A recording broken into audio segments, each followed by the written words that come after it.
What's up, Chop and Champions? Welcome back to another episode of Chop and Chat. Of course, we're your host. I'm Dre, aka Yitzilog. I am Anil, also known as your big time Becky. And this week in wrestling's been kind of okay.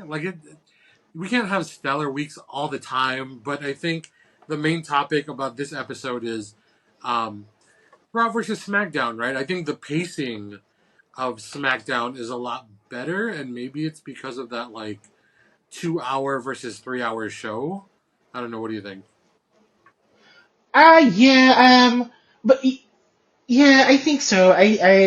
Yeah, it hasn't been stellar, which is also how I felt leading up to the Rumble, and then the Rumble just sort of erased all my frustration. Yeah. But I don't think it's because of story. When you think about it, the Rumble was fun because you and I were rooting for Jay from Mhm. day one. We didn't even know if it was going to happen. So when it happened, it was like the best thing ever. But the Yeah. Women's Rumble, that was fairly predictable. I really, I love Charlotte, but she could have probably just won the Elimination Chamber and given the Rumble, to Io or someone. And then the two matches, like the tag team matches, like I remember you were like, "That's where you go to the bathroom," Oh, and then I didn't think we needed Cody and Kevin at the PLE. I think right. this match could have easily closed down SmackDown and would have the same effect to Kevin's story. So yeah, so the pacing SmackDown is a little bit better, but here's the thing, guys. Do you watch it live? Have you what do you guys? I don't watch it live because it's run with ads and it completely destroys the momentum. I don't know if correct me if I'm wrong if because I never watched it live like this. I was always just watching it on Hulu when it was on Hulu, which Yeah. was so much better to me because it was an hour and a half and everything, no ads and all that. Yeah. Now I'm just trying to watch it live, and I'm like, do the ads really come in the middle of a match? Yeah, that's a Like rough. it's That's that a rough. doesn't that feels very disrespectful to your audience, and I'm just like, I don't know who's running these decisions, who's making these decisions, but I just it's hard for me to enjoy Raw live because I feel like it's been bought so much Mm. and we're just watching all these ads, all this corporate pandering. And in this climate, it's not very Yeah, yeah, yeah, motivating. for sure. That's funny. That's crazy. Um, no, It's just I feel like it's Wally. yeah, I don't Yeah, know. you remember the Disney movie Wally, Oh when they yeah, were just sitting down and then everything was. I feel like it's kind of sell, sell, sell. What can we sell right now? We're gonna sell tickets. We're gonna sell merchandise. We're gonna sell this product. And I'm like, your wrestlers are not selling any of these stories. By the well, way, I think you should be focusing on selling. Yeah.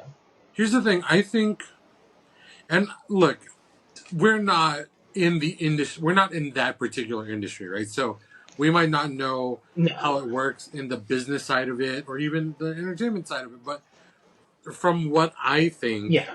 is going on, because WWE was bought out by Knockout, right? What's it called? TKO. Yeah. TKO. TKO. TKO. Yeah. And that's primarily a sports company, right? Where MMA isn't necessarily sports entertainment, it's more sports. Where I think WWE is more of the Yeah. entertainment side of sports entertainment, right? And I think they're running their Yeah. frameworks with the sports model in which okay, let's sell so much stuff, but they're not taking into account WWE has story, and that's one of the major Yeah. parts of the success of the business is story. And so if you kill the momentum in a story, then you kill the momentum. It's hard to catch back up. Whereas like UFC, you can break every match or whatever, and you're like, okay, well, what's the next one? What's the next one? What's the next one? With WWE, you really have to keep in mind the build of each show. almost. You know what I mean? Because there's an interest graph and an emotion graph. I agree with you. Go ahead. Yeah.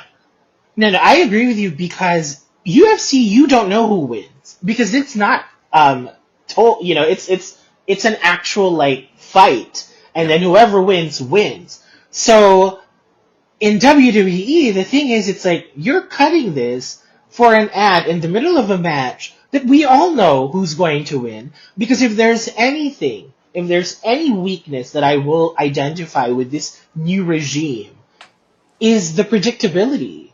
Yeah. It's almost as if it's a formula and the fans have caught on to the formula Yeah. pretty quickly. And the thing is with wrestling, it also has a history of formulas where, if you're going to lose your title at a PLE, you're going to crush your opponent on that SmackDown before that PLE. Yeah. Because they're going to give your opponent like a winning storyline. So that's what happens. And it happens a lot, especially with the women's division.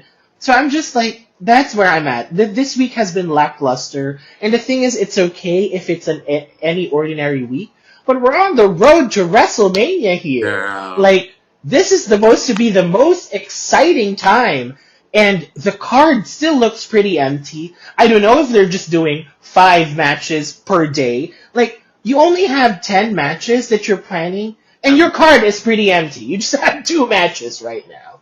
And Yeah. none of it seems clear. Um, and not because, like, oh, I'm not waiting for a surprise. I'm sure I will get a surprise at WrestleMania.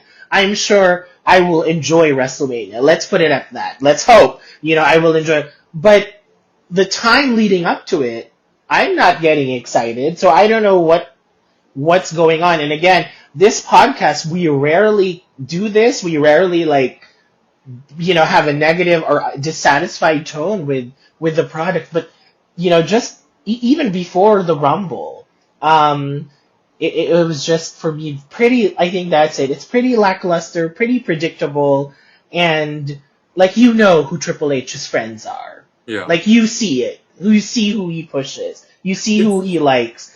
And it's so no. interesting, right? No, no, no. I'm like it's so interesting because like we are okay. How do I want to phrase this? Because you brought up a point where um, the dissatisfaction. I think it's okay to do that with superstars, right? Because like that's what a pop is, right? Where like it's okay to be hated by the audience. It's okay to be loved by the audience. But I think Yeah. as a company, you can't get you shouldn't aim for a negative pop on us, right? Like it has to be like we should always be satisfied with the product as a whole. And I think I don't know what it Yeah. is, and I'm trying to like be empathetic to the creative and to like the way things are run over there because I really don't know the business. But if it were me in that position, the way I would be thinking is like, here's a treat. Now here's like 3 weeks of nothing, and then like here's another treat, and here's like 3 weeks of nothing, right?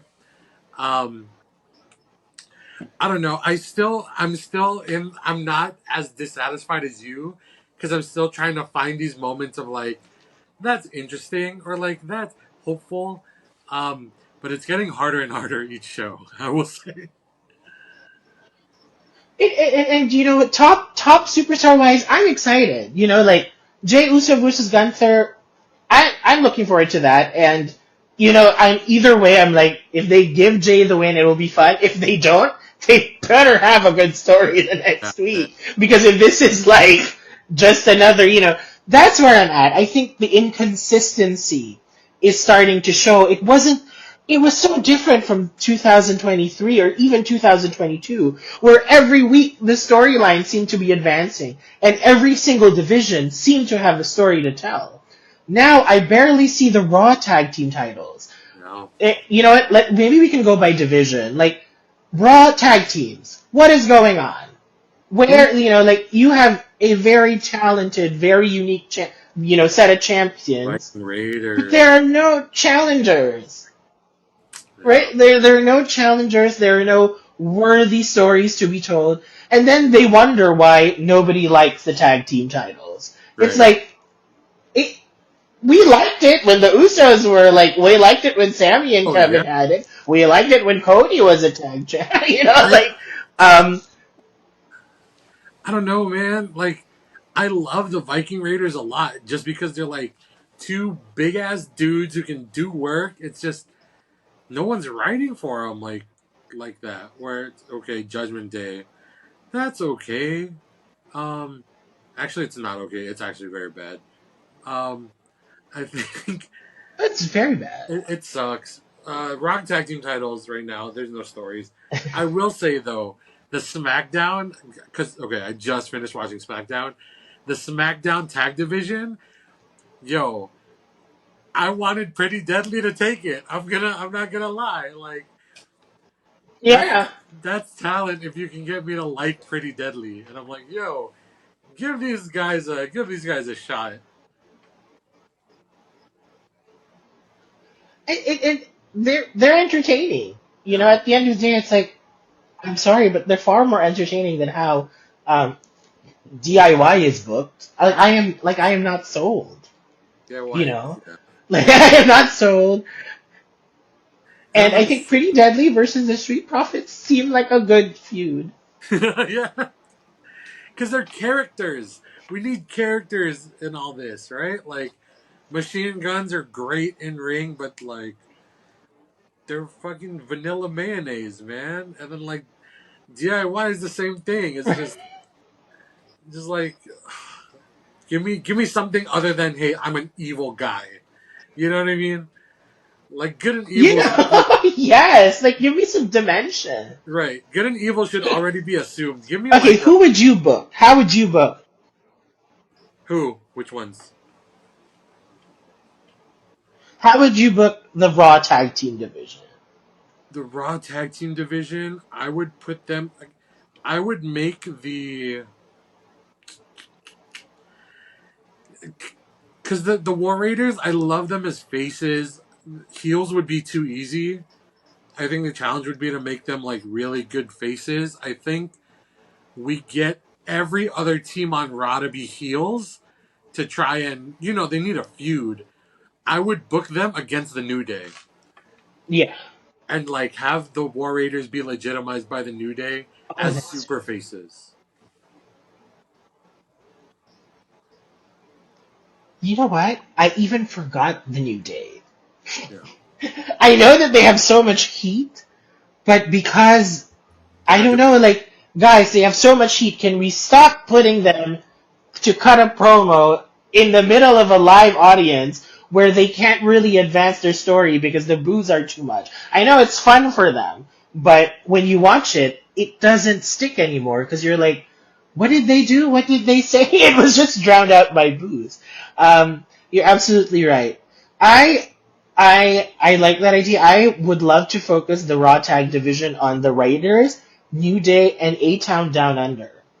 I Yeah, think if you have like two heel teams, like the New Day and A Town Down Under, just like messing with the Viking Raiders, like cheating and always, and then they also have their, like, it's a three-way kind of feud, but I think it would work. And, it's much better than what we're getting now. I mean, I'm sorry, but like the Raw Tag Division died after Finn and JD won it and just never like they they, were and it's not even the fault of Finn and JD. I really think this is creative.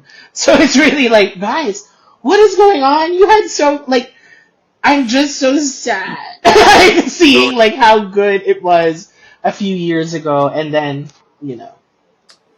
yeah. And Um, did you read the dirt sheet saying sorry, you go ahead. no, no, go ahead.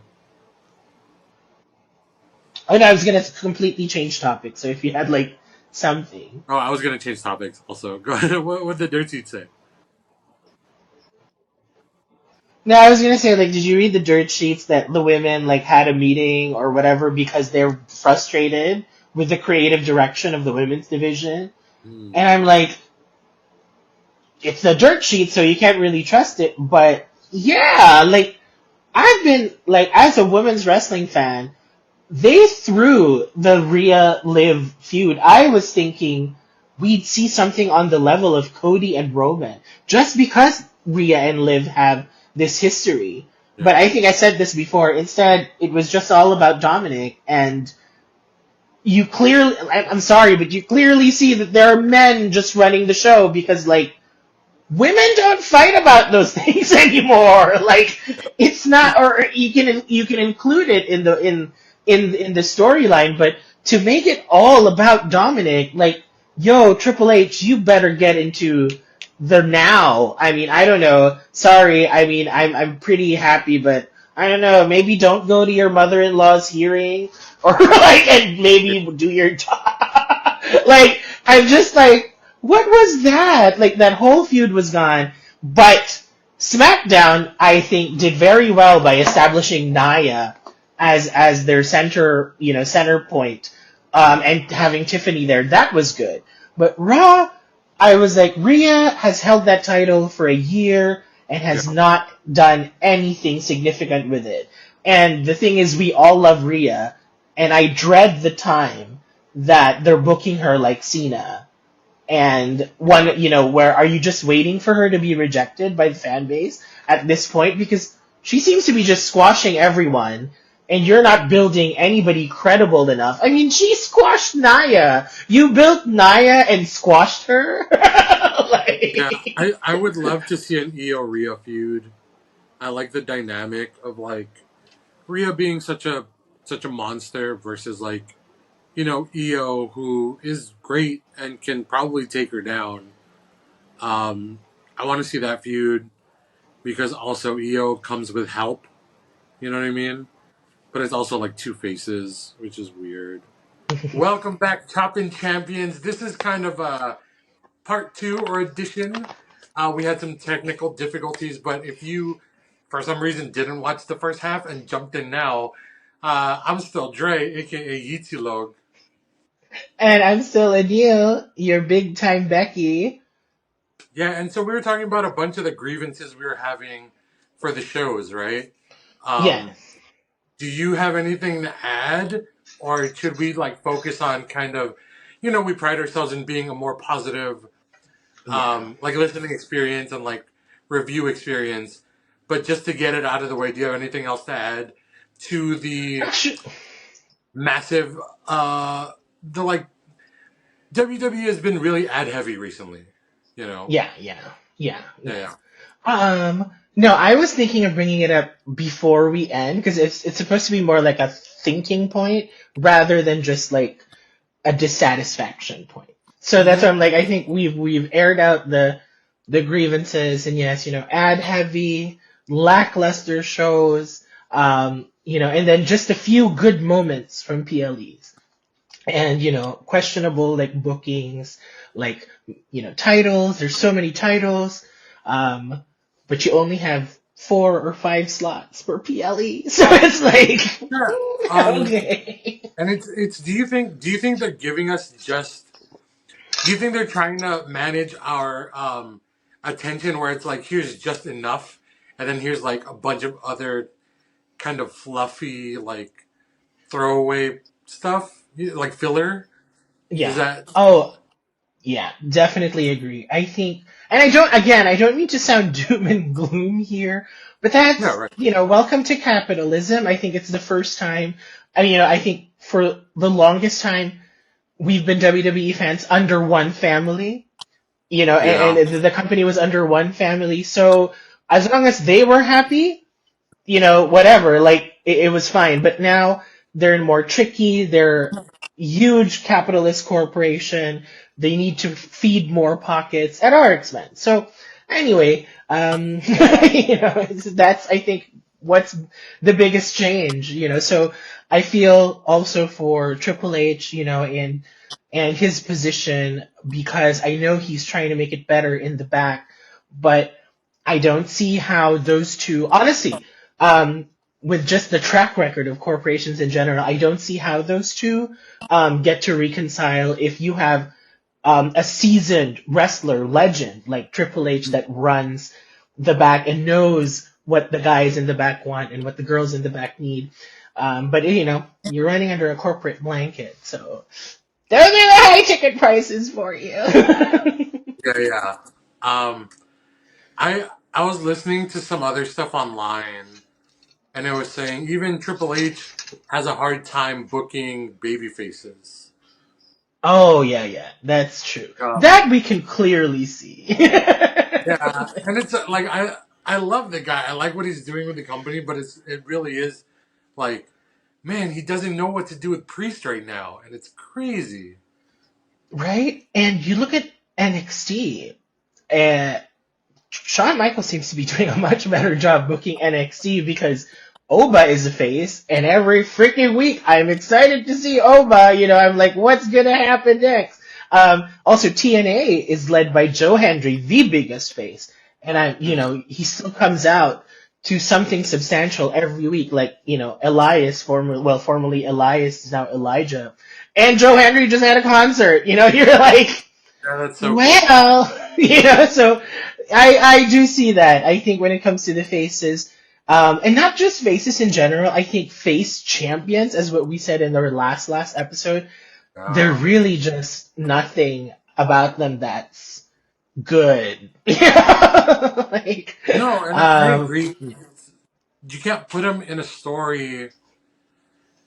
I mean, they'll find it. I have faith that they'll find it. yeah, yeah, yeah. Uh, which kind of brings me to we're talking about NXT and like cross factions.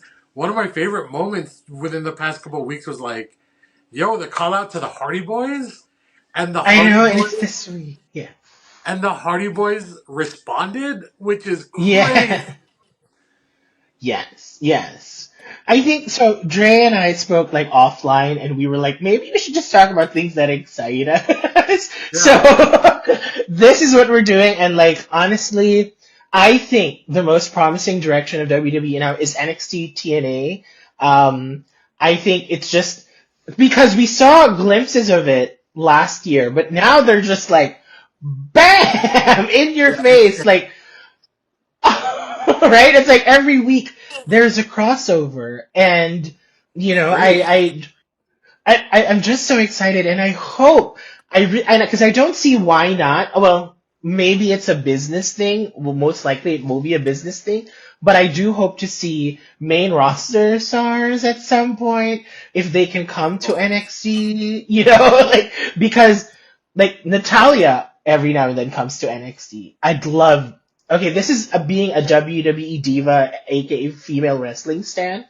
I'd Yeah, love to see Natalia, and I'd love to see a Natalia and Gail Kim feud. Just we've never gotten that, So it's like that would be great, and then and yeah. So just the idea of maybe in the future we'll see main roster stars come in and out of TNA, or yeah. I then mean, coming. like I like that it's not on Raw or SmackDown. The crossover stuff it's on NXT, which is kind of the stepping stone to the main roster. So I think bringing main roster stars to NXT for the crossover is a smart business move instead of TNA straight to main show stuff because like no one really wants to Yeah, see that. I think. yeah, Um, yeah, yeah. I really like.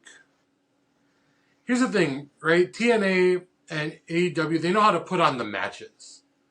Um, NXT WWE we know they know how to write like the stories, right? So I think Yes, yes. having everyone share the skill sets is the smart decision because honestly you wouldn't know who it's I mean it's really hard to get the mainstream pop from like a TNA or an AEW without a story and Oh yeah. just building wrestling matches. Yeah, yeah. I um, absolutely agree with you. I think them bringing in their strengths, their respective strengths as TNA. I mean, come on, TNA has been. I'm not watching it right now because of Tessa. I'm really not. I'm just watching it on YouTube now and then. I used to have, their app and stuff, but since they rehired Tessa, I was like, nah. Like, sorry guys, but nah. So, So I do watch it on YouTube, and I'm just like, TNA has gotten so much hate through the years, and everyone's like, they're gonna die, they're gonna die. Um, the sad part is, which I hope isn't gonna happen, but I just hope it's not a testing ground for TKO to purchase TNA. Where I'll just be like, Oh yeah. please don't do that. Like, please don't take us away from our other options, especially when WWE is not so good. I do like tuning into NXT. I do like tuning into TNA to Right. give me sort of that kick. And I do love that both wrestling companies, NXT and TNA, the nice combination about it is that they're both campy. They're both wrestle camp, and like Yeah. it's real, right? It's really like you'll find like storylines. Like they'll shoot at a boiler room, and like Oh, those are make so it good. right, like 90s kind of camp. So that's one thing I enjoy about that. So in terms of where we're excited, I think this NXT TNA is great. So we're seeing the Hardys this week on NXT. Moose and Oba will definitely, tear the house down. And of course, I think Jordan is official main roster, NXT roster. So I I mean, like with NXT, that's why I'm like, sorry, how did we get? Oh, we got here because Triple H can't book faces, and Yeah. yeah, and I'm like, and Shawn Michaels happens to be doing a great job because Oma is a face, Julia is a face, Jordan is a face. I'm like, we're I tuning in mean, for that. Stephanie's a face. Yeah. So Yeah. well, right? And speaking of that, yeah. So I think those are what are exciting. I don't know. Do you have any predictions for Elimination Chamber? I like. I I don't can't want to believe it's wreck my this streak. weekend. Yeah, I don't want to wreck my streak because we called the Rumble, right? But That's true. That's her streak. yeah. But it was such a long shot. It was such a long shot that we. Yeah, yeah. It I want was. No, so sorry. I wouldn't say predictions. I would say wish lists. hopefuls, That way, hopefuls. it's Yeah. like, what do you want to see? Yeah. I want Cena to win it just because of the after Rumble promo still got me where he's like, I need to win 17 so I can shake the hand of the person who won 18. Oh, Yeah. that destroyed me. So I want Cena to win. And I was never like a big Cena guy, but like Same. for this, I want him to win. And I know it's not gonna happen. It's a super long shot, but of course I want Alexa Bliss to win the chamber. Yes. I think it's going to man. I don't want it to go to Liv because I think Liv needs to take a break for right now. I don't know. It was interesting. Um. Anyway, yeah. Go. Who are your like hopeful picks, and then I'll get into the next thing. Oh my gosh. I think for the men's elimination chamber is it's versus Cody. Um, I honestly no, actually I was thinking, oh my god, where's Roman? Yeah, Roman's not part of the elimination chamber. Um, it's definitely gonna be against Cody. And I don't know. So it's Damien, Logan, like, oh my god, He's Logan, just. no. I think he's just there to like catch a social media moment. No, and again, this is where we're talking about the shift that WWE is going to be more corporate, so they're going to do a lot of these fu moves, and because it's getting some reaction. So I think the best way to deal with Logan Paul is just to not react. But it's also anyway. And then there's John Cena, there's CM Punk, there's Drew. Oh my God, there's Drew McIntyre. Oh wow. That would be I fun. now I was like, I don't know if I have predictions, but a wish list. Oh my god, I'd love to see Drew. Now, okay, now I'm like my idea is forming. I'd love to see Drew win it because he's been healed. But if you notice the past few shows, they've been like calling him out as like a crybaby, as a what this and a what that. But he's been like major heel. Like it's just major heel. And this is the heel heat we love to give, where we're like, but you're so good. So I'd love to see Drew just because I think he does bring a like an elevated feel to it because he won at WrestleMania. He has won the Rumble. He is a big star in his own right and a big heel at that. Very good. So Drew would be good to I think shake things up a little bit because people are like, CM Punk has to win because that's his story to tell. But CM Punk versus Cody, I'm not very excited about it. I like the idea of CM Punk fighting for his WrestleMania main event.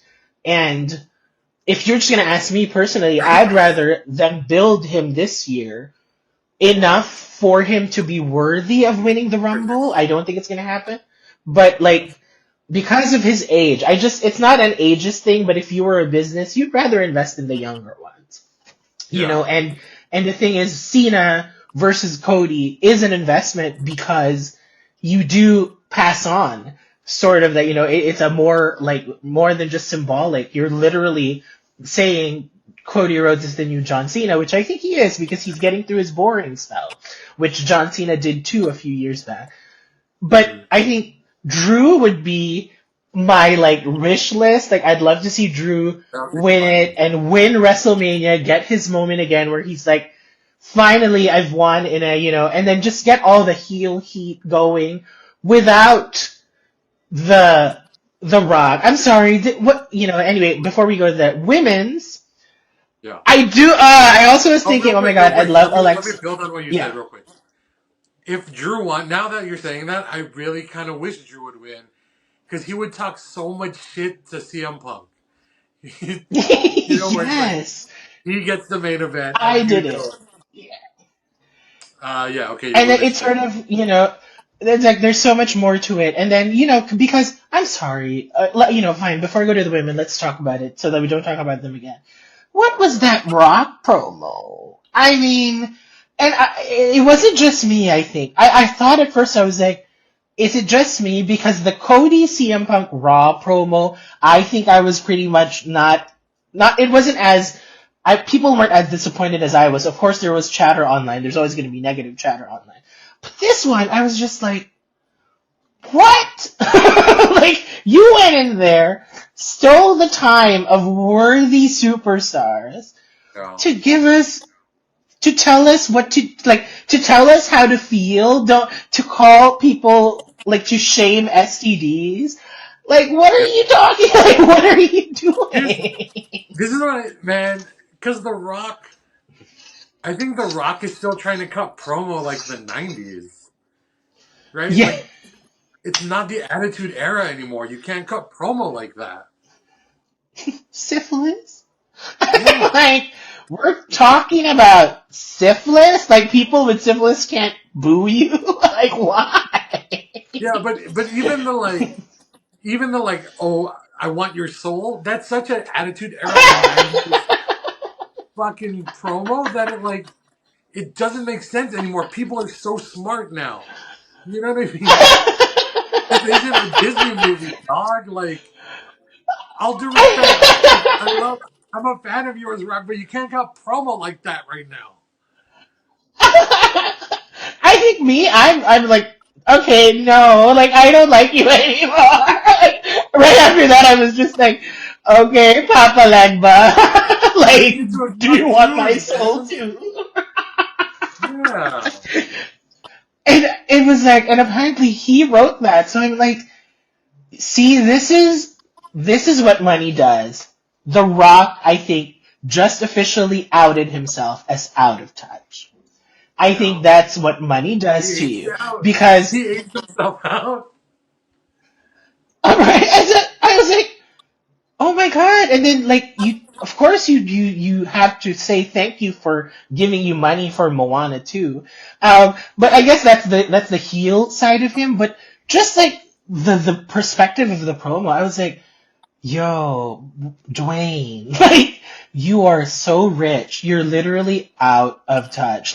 Not just with the time, again, I really believe with what you said that it's not the Attitude Era, and he was giving Attitude Era vibes, and then just there was no sense. There was nothing happened. I was that whole time that Cody and The Rock shared the ring, that people were watching. Nothing happened out of it. There was no story. There was nothing you can reap from it. And then they're going to give him another segment this weekend. Like, we have 4 matches and The Rock. Like, I I feel, and just seeing the online chatter, I do feel like slowly the wrestling fans are like, what's going on? You know, like, I we didn't know. pay for this. And the thing is, they apparently Elimination Chamber sales aren't as good in Toronto. I don't know if it's Canada boycotting American products in general, but some chatter on Blue Sky is more like the tickets are really expensive. They were like, you don't want to pay $5,000 to sit there What? and watch. Yeah, like some of the seats, like the expensive seats, are 4 or 5 grand, and they're like What are the matches just for? to It's the two chamber like, matches. and then Sammy and Kevin for the But thousandth time, but and it's two Canadians this in is Toronto. yeah, yeah. So I was like, I get that, and then Nia Jax and Candice LeRae versus Tiffany and Trish Oh, Stratus. okay, yeah. Are those What the the only f? four I am a matches? woman. Yeah, that's it. And then the Rock segment. I'm not going to pay $5,000 for that. Why is there Are not you an kidding me? IC I'm not. championship match there? Like, Yes, yes. Or Chelsea Green is right, in the current roster, is Canadian, and is the United States champion. Like, right. if Never we're fought talking for them. political climate, right? If we're talking political climate, Chelsea is your ultimate it girl to Yeah. like eat that crowd up. Mhm. So I was like, I would have rather seen like Charlotte and Tiffany versus Chelsea and Piper. You know, like that's not too random. Or if they really needed Trish in there, then versus Tiffany, Charlotte and Chelsea versus Tiffany and Trish. Like, Uh, I don't know I mean, Trish is why. also I Canadian, right? So yeah, and the thing is, I'm like, I love Trish, but why? Like, this is so random. She comes it is. back and then she gets a PLE slot and Chelsea doesn't, or and I'm not gonna trash Trish Stratus. It's not her fault. It's again, we're talking about the bookie. I love Trish. I just don't see unless they're thinking. Sorry, I don't see how it helps Tiffany. Right. Besides, like, oh, we're both TS. Tiffany was like, I chose the name Tiffany Stratton because I wanted the initials TS, like Trish Stratus. So, Yeah. so I was like, okay, maybe it's good, but do you really need a PLE to tell the story? Can't you just tell it every SmackDown up until Charlotte? So that was it for me. I was like, this is what I don't like about it. Anyway, wait, before I go to that, women's. So yeah, I was thinking I wanted Alexa Bliss to win, but I remember she's on the SmackDown roster. Mm. So I don't think, because they put her officially on SmackDown. Um, I do hope it's Bianca Belair, and at some point, I'm hoping that the WrestleMania match would be Bianca, Rhea, and Io, Yeah. because I don't think Bianca and Rhea right now just solo is a good build enough. And I was like, that's what I'd love to see next WrestleMania, with a really strong build, like a year-long build for a feud. So I Yeah. think with Io, it sort of closes her feud with Rhea or opens it, whatever, and then Bianca's there, and it sort of teases us, and it begins the feud of Rhea and Bianca. Um, Hmm. yes, and with Liv, I don't want to see her win because I think she's doing a great job carrying the tag division.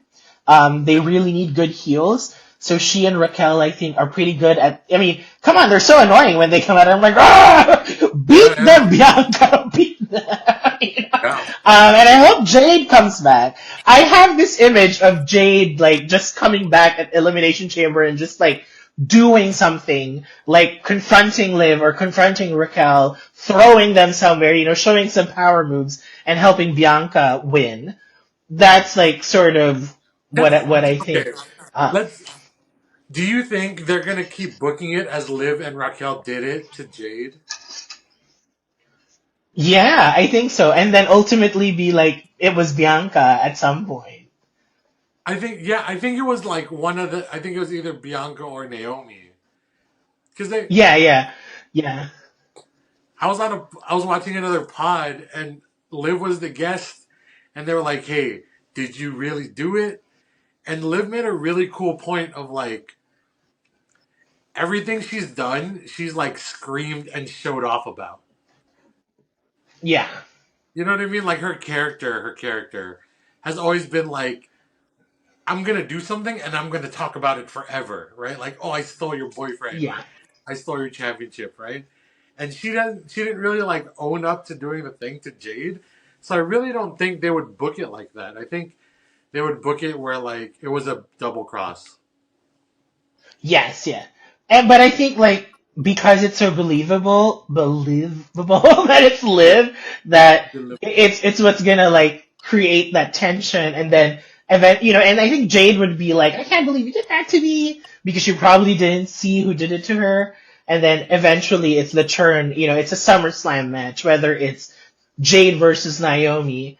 Oh, you know what? That would be good. Maybe a Jade versus Naomi feud to Yeah. start off her year, because Jade did come in last year, but it was tag team all throughout. Yeah. So it would be a good first feud for her. But yeah, so like those are the things I'm excited about. Yes, and again, in terms of WrestleMania, the card still seems pretty empty at this point. And Oh. if they're just gonna give us 10 or 8 matches in total, I don't know what they're gonna be, but I think the audience is screaming for the mid card titles. Like, why put the strap on Braun and then not give him anything? I'd love He's to so see Braun good. and Jacob, Yeah, right? Braun And I'd is love to so see Braun good. and Jacob get at it, Yeah. right? Like, get on it, like, give it to them, book it to us. But apparently they're like, oh, it might be Jacob and Solo, which I would take. If they're gonna make it happen at WrestleMania, I Well, will take it. then put the strap Uh, on Kaiser. That's what I'm saying. yeah, yeah, yeah. Like, like, or something. Like, I don't know, it's just weird. Like I again, with all that's going on, I don't see the direction. And I think that's where a lot of the chatter online is about. Like, and this is not just chatter online. The mere fact that Elimination Chamber is having a hard time with tickets, that shows you that the investment is waning. And then you come into Netflix and you just basically give us an onslaught of ads, Yeah. and nothing satisfying at the end. So this is funny because I remember reading a column about the Attitude Era. I don't know if you remember 1998 as clear, but do you remember that in 1998 the pay-per-views were good, but they never opened or closed a storyline. They were like the Yeah. peak Yeah. of the plot. And then every Raw is where you get a progress report, right? Right. If it's ending, if it's starting, if something's going on. The pay-per-view was where they're just gonna collide, and it doesn't matter who wins or who loses, you're gonna find out on Raw what happens. Yeah. So there was like that formula that I think worked for the Attitude Era, where the pay-per-views were the peak of your stories, but they Yeah. weren't closing, they weren't ending. They weren't the Raw resolution. had title matches. Yes, like Raw had title matches, and titles could change at Raw. Like, it just I didn't missed matter. that. Like, you could have a new champion, right? I missed that too. I was like, here, clearly, like, you're watching Kevin, like I said, you're watching Kevin and Cody, and you're like, we're not gonna give Kevin the win. Why do we have this? Why couldn't this have been a tag team match or something? Like, put other people in it, because that would have been more fun than giving us something that's so obvious. Like, like Nia Jax gets mad at Rhea, and then they're like, well, I'm facing you at the PLE. Like, Rhea's gonna fucking crush Nia because of the booking. So Yeah. it's a lot of these matches that we see, and that's why I was so upset yesterday when Gray and I were talking before we were like, let's just talk about what we were excited about. Because one of the things I don't like is being insulted as a fan. Like, do you think I don't get what's going on? Yeah. The Like, predictability kind of insults your intelligence, right? yes, I think that's the articulation of it. It's the predictability that's insulting. It's not even the kind of stories you're trying to present. it's presenting it this way where you're like, we're gonna have this match, like why do you book Io versus Rhea after Elimination Chamber? What is that about? So Yeah. clearly Io's not joining Elimination Chamber. But why would you do that and make us think Io is gonna win? I don't think so. I think they're setting. That's why I think she's gonna be in the WrestleMania because I think something will happen at that match where, what's the GM's name? Uh, um, Mike Pierce. oh yeah, well Pierce will come out and be like, because of this, Io gets to Yeah. join you at WrestleMania. Like, I think it's gonna be like that, or I hope because I'm an Io fan.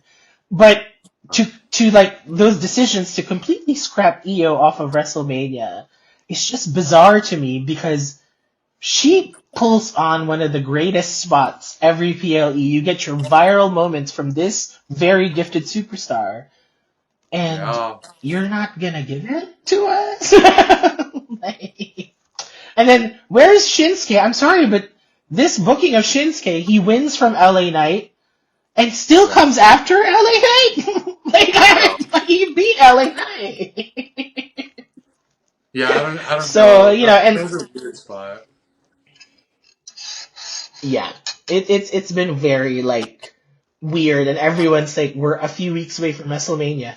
This is where a part of me, because Dre and I were in Southern California. Yeah. So we're pretty close to the WrestleMania venue, and we've talked about buying tickets and stuff. But I now, where I'm like, nah, I think I'd rather watch it at home than be disappointed or watch it live and get just ads or just buy this, buy that, like Yeah. you know. Like there's only many.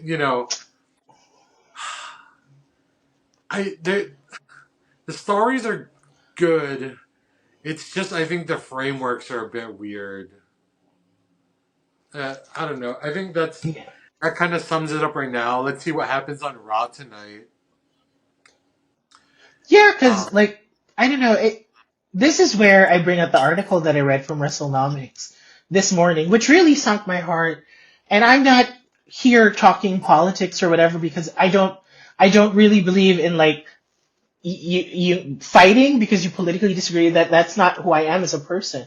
Um, yeah, I think it's more we need to be more aware that there are only a few people in this world who are making decisions and we are letting them, and we're the ones who's going to lose as a whole at the end of it. So I read this article. Apparently, just like remember yesterday we talked about how there was this article that the women were upset with the booking and they want changes. yeah, Apparently, a lot of employees right now um, they removed a lot of their perks in corporate office. So uh, like they removed the employees' ability to buy stock on a discount, which I think is a big perk that like yeah, more people-centered corporations would do in order to make sure their employees earn more, which is making them shareholders, yeah, even if it's small. So they removed your discount. I know employees get 15% off,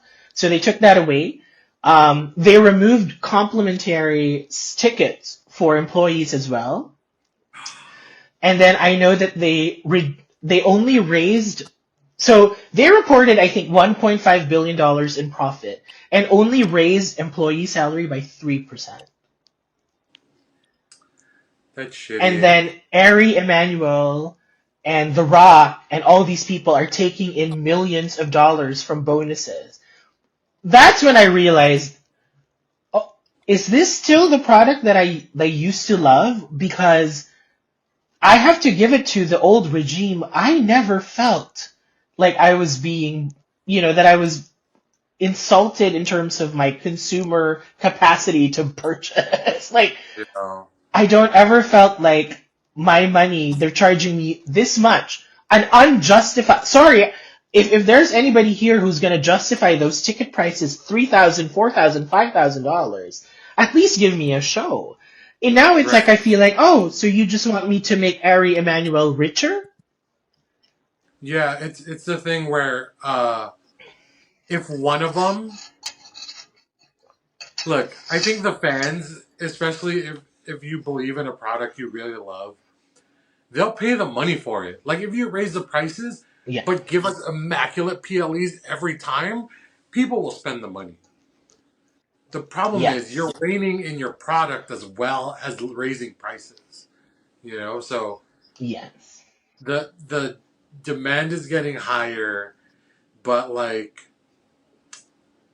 your supply isn't as good. So it's, what are you gonna do?